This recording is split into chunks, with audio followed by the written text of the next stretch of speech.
Today on The Bold and the Beautiful, Sheila issues a warning to Deacon, Brooke, and Donna get the deets from Katie, and Ridge rages at his son.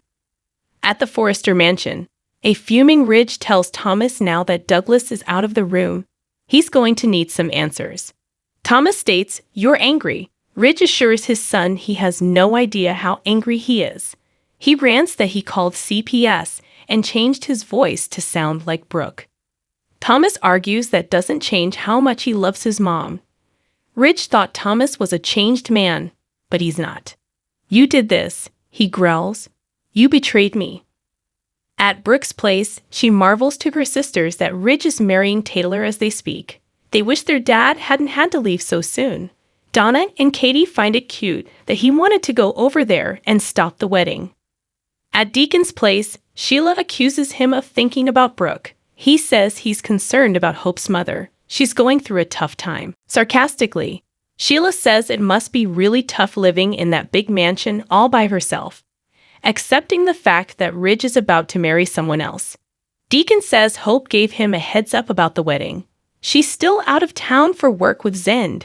Sheila hopes his daughter doesn't expect him to go over there and wipe away her tears. "I need you here." Deacon confronts Sheila about using her disguise to sneak out. "Where do you even go?" he asks. Sheila tells him not to worry about, and not to worry about Brooke either. This isn't the first time she's lost her darling Ridge. At Brooke's place, she doesn't know how she'd survive without her family. She has something to tell Katie, who says she already knows Bill made a play for her. "Brooke Gops, he told you?"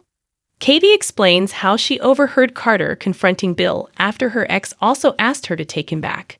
"He said some very sweet things in my defense. I don't know that I've ever met anyone like him," she smiles. In the living room, Thomas complains about Ridge's relationship with Brooke. Steffi tells him to stop. He's already done enough damage. Thomas tells his father he had to get him out of that toxic relationship. Taylor hollers, "That was not your place, Thomas." Ridge recalls that he kept asking Brooke to come clean, but she didn't even know what he was talking about. "I can't believe this." Taylor regrets not pulling him aside and telling him.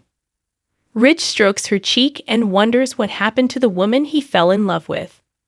The woman who always tells the truth. Where did she go? Taylor doesn't know. "I am so sorry, Ridge. I am so sorry." Thomas glares at Steffi. Ridge looks at Taylor with a pained smile. At Brooke's place, Katie tells her she knows it feels impossible to believe right now, but she and Ridge are written in the stars. No one can take that away from you. At Brooke's place, she and Donna grill Katie about her new relationship with Carter. "Tell us more. How serious is this?" Brooke asks. Katie demurs. "We've gotten close."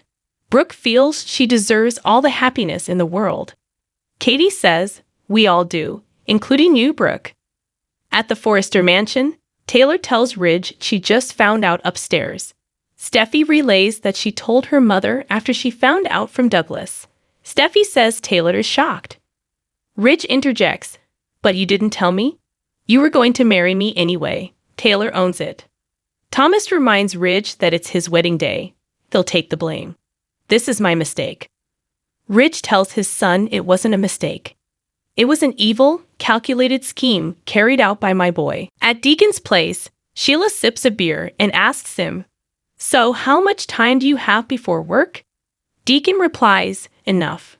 Sheila snarks about him not making an effort to woo her and thinks maybe she should put on the disguise. They debate again about her taking risks by sneaking out.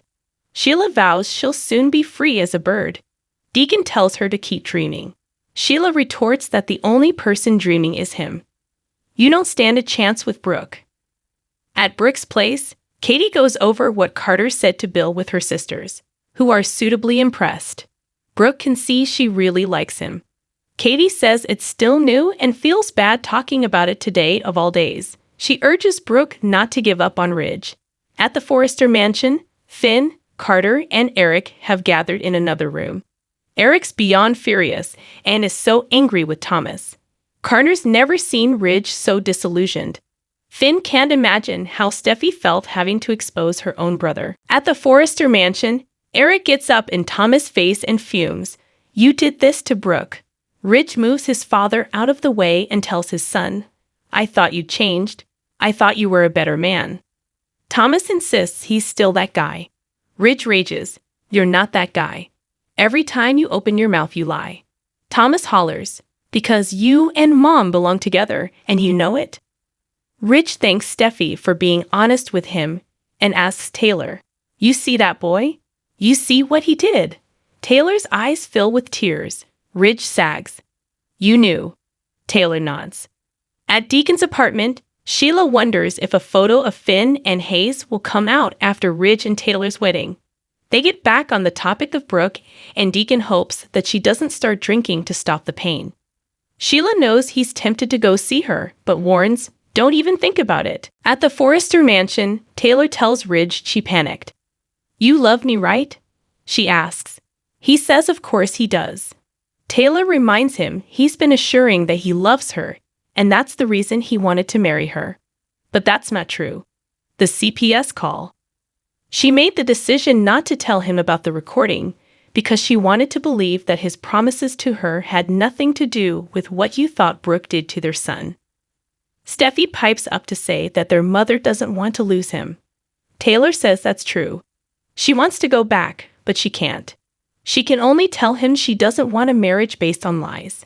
Not for her, not for Ridge, and not from anyone. Taylor cries that she let her emotions and fears get the best of her. She thought they had made it, that they were going to be okay. This is the moment of truth, right? What do you want to do, Ridge? Do you want to go on with the wedding? Are we going to get through this? Today was supposed to be about new beginnings, their family, and the chance at a life together again. She's apologized, and Thomas has apologized. She knows that doesn't make it okay right now, but are you going to stand behind your promises to me? Are you going to make me your wife? Thanks for watching this news. Please subscribe to our channel, Bold Media Point, and stay with us.